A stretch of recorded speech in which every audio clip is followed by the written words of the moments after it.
Are you thinking about listing your horse property in 2025? Well, today I wanted to go over 3 ways that I look at a horse property when I'm talking to clients, and hopefully you can apply if you're trying to guesstimate what your property could potentially be priced at to list it. Number one, the value of your home. And the way I do it is this.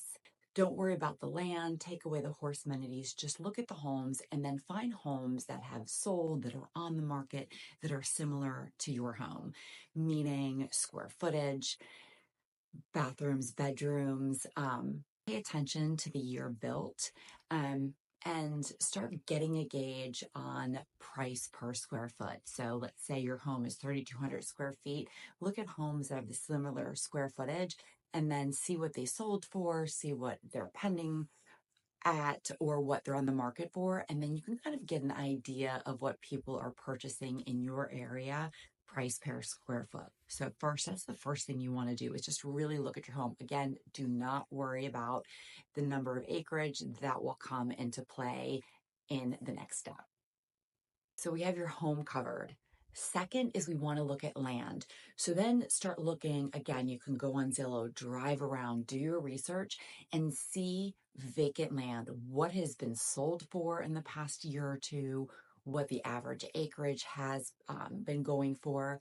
The most important thing is to look at the zoning and make sure if you're living in an agricultural area or zoned agriculture or residential or whatever it is, you want to make sure it's pretty similar. And since the majority of your horse property's land is cleared, make sure you're looking at similar land. So if you have a lot of tree coverage, that's what you want to look at because flat, clear land is valued a lot higher than land that is hilled, sloped, and trees. So look for land that has similar amount of acreage within 5 acres. Look to make sure that if your land is pretty flat or it's sloped, whatever characteristics your land alone has, look for similar lands like that. Make sure you're staying in the same county. I know it's hard sometimes to find things that are in the same town. So if you don't find them in the same town, definitely look in the same county. Then you can get an average price per acre. So that's the second piece. You have now your home, and now you're looking what the average price per acre is. So those are the first 2 steps. The final step in kind of pulling everything together are your horse amenities. Take some of the emotion out and look at what you have. The main things might be shelter for your horses, fencing, and pastures. So get a list of what you have on your property and start looking then at what you paid for, the condition of your horse amenities, and be honest, be objective, write it down, and really pay attention to the different things that can make a difference. Is it board fencing, high tensile fencing? Or is it cleared pasture, pretty flat fenced in pasture? Are they fully fenced in? Do you have an arena? Do you have a round pen? Do you have dry lots? Do your stalls turn out? Do you have rotating pastures? Anything unique to your property, write it down.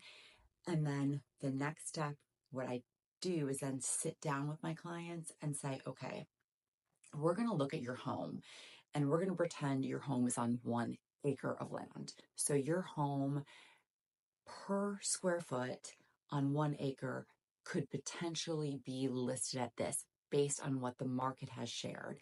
And I will look at closed, sold properties. I also look at expired, especially if I can get an idea that homes are expired because they were priced too high. So we don't want to go that high. And then I will look at anything that's pending or on the market because keep in mind, when you're going to be listing your property, most likely the homes that are currently on the market or pending or actively under contract or are going to be the comps for your home, the market analysis that's used by an appraiser. So now that we have the home on about 1 acre, then when you look at your land, you want to subtract obviously that 1 acre and then multiply the remaining number of acres by the acreage that you have price per acre. You're typically going to find that the smaller smaller horse properties with a smaller acreage, they might be higher price per acre. So really pay attention and look at that. So go with your average price per acre. Once you get your average price per acre, then you want to really look at the value of your horse amenities. And I think the biggest thing to pay attention to, I've met with so many clients and they'll say, well, I built my barn, my Morton metal barn, and it was 300,000. Barns can depreciate, and the hardest or one of the most challenging things, especially for hobby farms or smaller farms, is that when you have an appraiser come out to your property, not all of them specialize in horse properties or equestrian properties, and they might not give the same value to your barn. So the things that will drive up the value is the fencing, because safety for horses is so important. So is your fence intact? Is it good quality fencing? Is it 3-board fencing, 4-board fencing? What type of fencing do you have? Do you have high tensile fencing? Anything that will provide that safety. How many pastures do you have? Things like that. And then in your barn, the size of the stalls, the number of stalls, the features in the stalls, what type of footing in the stalls. Is it temperature controlled? Is there running water? Is there electricity? All those things. Then we kind of price out and come up with a number.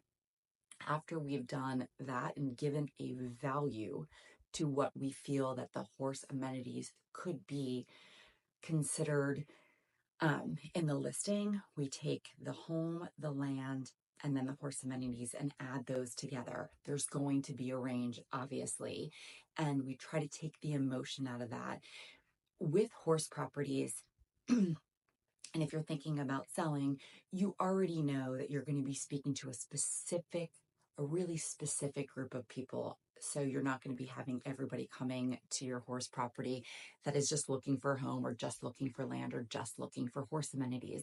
So it's somebody that's going to be very specific. So we want to really focus on what is unique about your property. And finally, when we're talking about horse amenities, where value comes, just like in a residential home, people will love certain things that really want it, like a gas stove, or they want a pool in the backyard, they want a fenced in backyard. That's the things that I want you to pay attention to on your horse property. What makes your horse property inconvenient for a horse lover?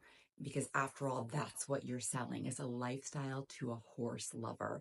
Is it that you have running water to all of your pastures? Is it that you have electricity and water and a wash stall in your barn? Do you have different size stalls? Do you have great rubber matting in your barn? Do your stalls turn out? Do they have windows that the horses can look at? Are they center aisle? What type of barn do you have? Where is your manure pit? Where is your flat area if somebody wants to ride? What are the horse amenities in and around your community? All these things will add to the list price. So again, your home, your land, your horse amenities on the property and around, and what will speak to a horse lover and what spoke to you. And then what did you do to create a lifestyle? So when someone walks onto your horse property, they're going to want to add to that lifestyle or fall in love with the one you've created. So again, those are my 3 tips. If you are looking to sell your property or have questions, please reach out. I do have upcoming listings and I'd be happy to go over those with you and how I came up with the pricing when they go active on the market, or even if you want me to help price or talk out loud with you about your property, I would be more than happy. Happy January 2025, and here's to a successful year, and best of luck to you if you're considering selling your property.